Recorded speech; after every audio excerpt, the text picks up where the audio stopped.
Hello dear learners, तो कैसे हो आप सभी। स्वागत है आप सभी का हमारे AR एजुकेशन मंदिर पर। तो आज का जो हमारा टॉपिक है वो है शेयर मार्केट। तो शेयर मार्केट हम सभी के बीच में बहुत ही पॉपुलर वर्ड है। शेयर मार्केट के बारे में हम सभी जानते हैं। हम में से बहुतों को उसकी जानकारी अच्छे से है, तो बहुत सारे को बिल्कुल भी जानकारी नहीं है, या फिर थोड़ी बहुत जानकारी है जिसके अभाव में गलत डिसीजन ले लेते हैं और उनका पैसा शेयर मार्केट में डूब जाता है।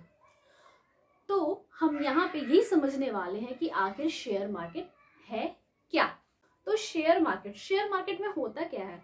शेयर मार्केट में हम पैसे इन्वेस्ट करते हैं। हर किसी को चाहिए होता है second income of source, correct. तो कोई बिजनेस में यूज करते हैं, तो कोई लोग यहाँ शेयर मार्केट में आ जाते हैं अपने पैसे इन्वेस्ट करने के लिए। हम में से कुछ लोग क्या करते हैं कि शॉर्ट टर्म वहाँ पे इन्वेस्ट करते हैं, कुछ लोग लॉन्ग टर्म प्लानिंग के तहत वहाँ पर जाते हैं, है ना। यानी कि एक बार इन्वेस्ट कर दिया, उसके बाद कान में तेल डाल के रुई लगा करके सो गए।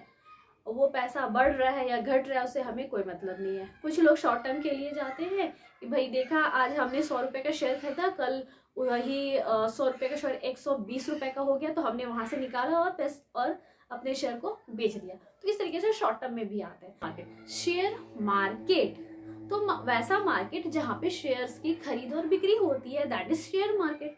जिस तरीके से सब्जी मार्केट में सब्जियों की खरीदारी होती है, कपड़े के मार्केट में कपड़े की खरीदारी होती है, जस्ट उसी तरीके से शेयर्स के मार्केट में शेयर्स की खरीदी और बिक्री होती है। ठीक है, अब हम शेयर मार्केट को समझने से पहले सब्जी मंडी को समझ लेते हैं। ठीक है, तो अगर हम सब्जी मंडी को समझ लेंगे, यानी कि सब्जी मार्केट को अच्छे से समझ लेंगे, तो आपको शेयर मार्केट को समझने में और आसानी हो जाएगी। तो हम आते हैं सब्जी मार्केट पे।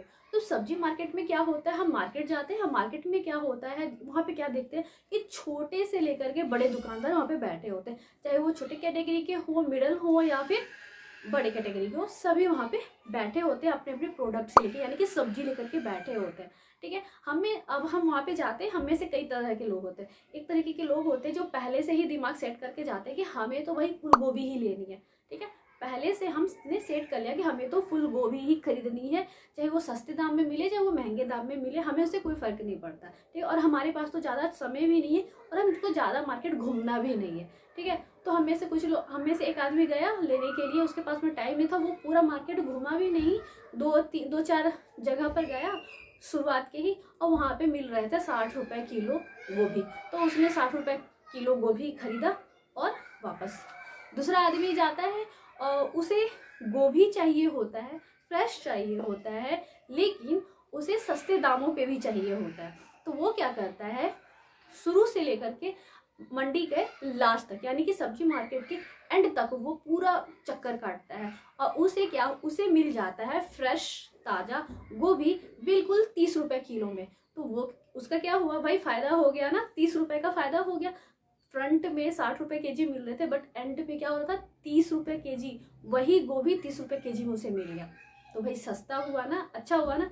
तो इसलिए शेयर मार्केट को पहले ऑब्जर्व करना चाहिए, अच्छे से जो है आपको वहाँ पे छानबीन करनी चाहिए, यार किसका दाम ज़्यादा है किसका दाम कम है, बिल्कुल सब्जी मार्केट के जैसे। ठीक है, तो अब हम आ जाते हैं शेयर मार्केट में। शेयर मार्केट में भी बिल्कुल ऐसा ही होता है। शेयर मार्केट में अब हम में से कुछ लोगों का दिमाग सेट होता है कि हमें तो भाई बड़े कंपनी के शेयर लेना है, लाइक हमें टाटा का शेयर लेना है। ठीक है, हमें तो टाटा का ही शेयर लेना है। अब हम गए टाटा का शेयर देखने के लिए, तो भाई जब हम जांच कर रहे थे तो 1000 रुपीज़ के मिल रहे थे। कितने के मिल रहे थे कि 1000 रुपीज़ के शेयर मिल रहे थे। तो हमने ज़्यादा दिमाग नहीं लगाया, ज़्यादा टाइम उस पर इन्वेस्ट नहीं किया, अपने पैसे इन्वेस्ट कर दिए 1000 रुपीज़ में। दूसरा पर्सन क्या करता है, उसे चाहिए होता है बड़ी कंपनी के ही शेयर, लेकिन सस्ते दामों में, कम में, 1000 रुपये वो खर्चे नहीं करना चाहता। तो वो क्या करता है, वो पूरा अच्छे से चक्कर काटता है, वहाँ पे अच्छे से जांच करता है। तो उससे मिलता है कि भाई टाइटन जो कि बड़ी कंपनी है, टाइटन के शेयर उसको मात्र 300 रुपये में वहाँ पे मिल जाते। तो हुए ना 700 के फायदे, उसे 700 का फायदा हुआ ना उसे इंसान को। तो यहाँ पे ऐसे ही खरीदी और बिक्री की जाती है। आपको ये भी देखना होता है कि जब आप शेयर खरीद रहे हो तो शेयर का दाम, आपने जिस प्राइस पे शेयर खरीदा है वो उस टाइम पे कहीं हाई पर तो नहीं है, कहीं उसका जो रेट है वो हाइक तो नहीं है। अगर आपने हाइक में खरीद लिया है तो वो आने वाले समय में नीचे जाएगा, अब तो होगा नहीं, उसके और ज़्यादा अप होने के चांसेस बहुत कम होते हैं, उसके प्राइस तो ड्रॉप होंगे, यानी कि आपको सिर्फ लॉसेस हो जाएंगे। इसलिए शेयर मार्केट में अच्छे से छानबीन करना बहुत ही ज़रूरी है कि जब आप शेयर खरीद रहे हो तो उसका प्राइस मिनिमम पे है, एवरेज पे है या फिर हाईएस्ट पे है। तो चलिए हम शेयर मार्केट को और अच्छे विस्तार से यहाँ बोर्ड पे जो मैंने डायग्राम बना रखा है उसके थ्रू समझते हैं, ठीक है।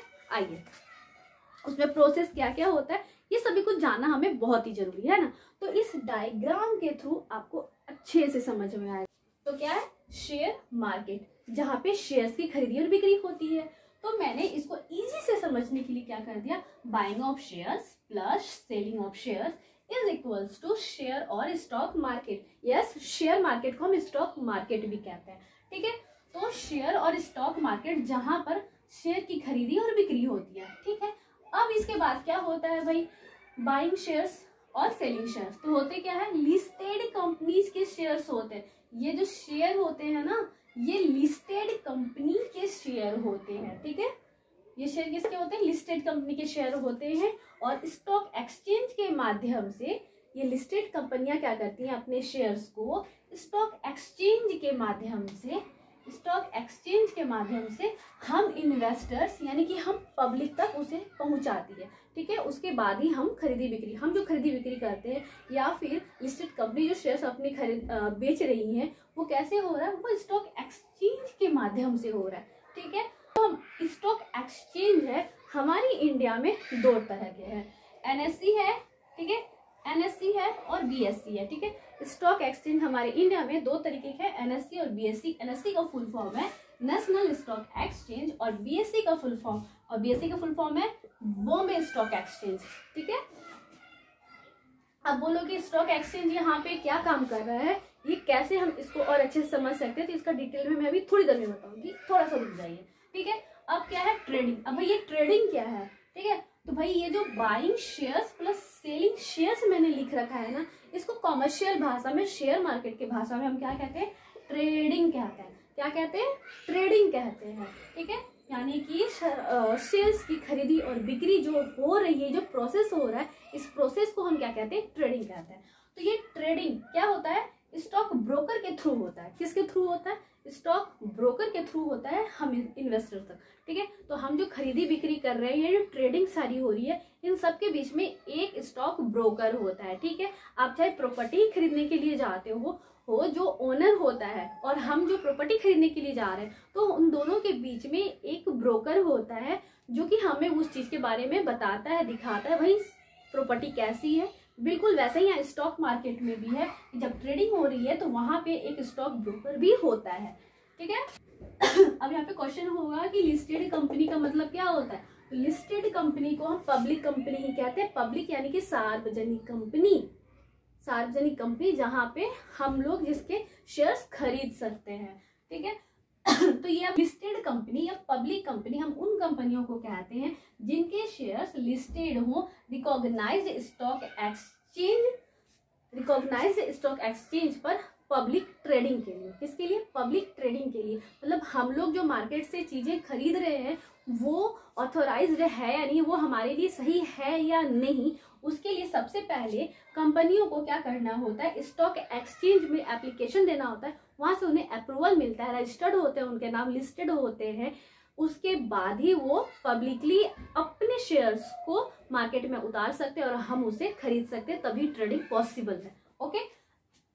अब भाई ये जो प्रोसेस हो रहा है, ट्रेडिंग हो रहा है, इससे हमारा फायदा क्या है। तो भाई जब हम जिस कंपनी के शेयर खरीद लेते हैं तो उस कंपनी के हम हिस्सेदार बन जाते हैं, यानी कि शेयर होल्डर बन जाते हैं, ठीक है। उस कंपनी के हम शेयर होल्डर बन जाते हैं। मतलब ये नहीं कि पूरे के पूरे बन गए, जिस रेशियो में हमने शेयर को खरीदा है, ठीक है, जितनी की शेयर हमने खरीद रखी है उसी के रेशियो के हिसाब से हम उस कंपनी के शेयर होल्डर यानी कि मालिक बनते हैं, ठीक है। उसके बाद हम उस कंपनी के शेयर को जब भी हमारा मन करे तो हम उसे बेच सकते हैं। अब हो सकता है कि वो हम उसे लॉसेस पे बेच रहे हो या फिर प्रॉफिट पे बेच रहे हो, ठीक है। और कंपनी के जो प्राइस अप डाउन होते रहते हैं ये उसके स्थिति पे डिपेंड करते हैं, ठीक है। उसका स्टेटस कैसा चल रहा है, मार्केट कैसा, डिमांड कैसा चल रहा है, कंप्लीटली उसी पे डिपेंड करता है। इसीलिए स्टॉक मार्केट में यानी कि शेयर मार्केट में प्राइस कब हाई पे जाएगा कब लो हो जाएगा उसका कुछ नहीं बताया जा सकता, ठीक है। अब स्टॉक मार्केट में क्या होता है कि सिर्फ और सिर्फ शेयर्स की ही वहां पे ट्रेडिंग नहीं होती है, बल्कि बॉन्ड्स, म्यूचुअल फंड्स, जैसा कि यहाँ पे देख सकते हो, बॉन्ड्स, म्यूचुअल फंड्स और डेरिवेटिव कॉन्ट्रैक्ट्स की भी वहां पर खरीदी और बिक्री होती है, ठीक है। अब हम लोग देखते हैं कि स्टॉक एक्सचेंज क्या है और यहाँ पे ये कैसे काम करता है, इसको हम आसानी से समझते हैं, ठीक है। तो जिस तरीके से ऑनलाइन प्लेटफॉर्म है, शॉपिंग प्लेटफॉर्म है, उसी तरीके से ये शेयर मार्केट है, ठीक है। ऑनलाइन मार्केट है वैसे ये शेयर मार्केट है, समझ लिया इतना सा। इसके आगे क्या है, अब इस ऑनलाइन प्लेटफॉर्म यानी कि ऑनलाइन शॉपिंग प्लेटफॉर्म में बहुत सारे साइट्स हैं, मिंत्रा है, फ्लिपकार्ट है, अमेजन है, ठीक है। ठीक उसी तरीके से हमारे शेयर मार्केट प्लेटफॉर्म में स्टॉक एक्सचेंज है, ठीक है। क्या है, स्टॉक एक्सचेंज है, वहाँ पे क्या है, ऑनलाइन शॉपिंग साइट्स है, वही ऑनलाइन शॉपिंग साइट है स्टॉक एक्सचेंज। अब ये शॉपिंग साइट्स में मिंत्रा, फ्लिपकार्ट और क्या बताया मैंने, अमेजन। तो उसी तरीके से हमारे इंडिया में स्टॉक एक्सचेंज के सिर्फ स्टॉक एक्सचेंज जो है 2 ही हैं, मतलब कि ये ऑनलाइन शॉपिंग साइट्स जो हैं यहाँ पे 2 ही हैं, NSE और BSE, ठीक है। NSE, BSE, जैसे मिंत्रा, फ्लिपकार्ट, अमेजन, उसी तरीके से NSE और BSE सिर्फ 2 ही हैं, ठीक है। भी ब्रांड की कंपनियां हैं वो अपना नाम पहले क्या करती हैं, इन ऑनलाइन साइट्स पे अपना नाम दर्ज करवा, मतलब वहाँ पे अप्रूवल के लिए एप्लीकेशन डालती हैं, वो लोग अच्छे से जांच पड़ताल करते हैं, उसके बाद अप्रूवल दे देते हैं तो ऑथराइज्ड कंपनी हो जाती है, ठीक है। अप्रूवल मिल गया, उसके बाद उनका नाम जो है ऑनलाइन साइट्स पे दिखने शुरू हो जाते हैं और हम पब्लिक क्या करते हैं, उस ऑनलाइन साइट से चीज़ें खरीदते हैं।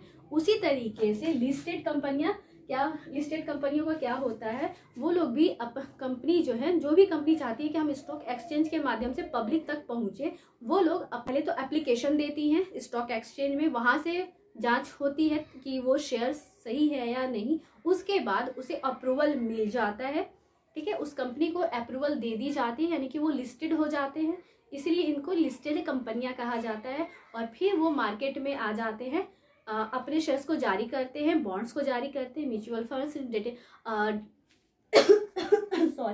डेरिवेटिव कॉन्ट्रैक्ट्स को जारी करते हैं और हम पब्लिक उसे खरीदते हैं। तो स्टॉक एक्सचेंज बिल्कुल वैसे ही काम करता है जैसे ऑनलाइन साइट्स काम करती है, ठीक है।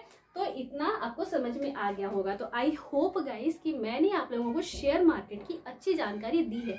तो अगले तो मिलते हैं अपने नेक्स्ट वीडियो में। Till then bye bye guys.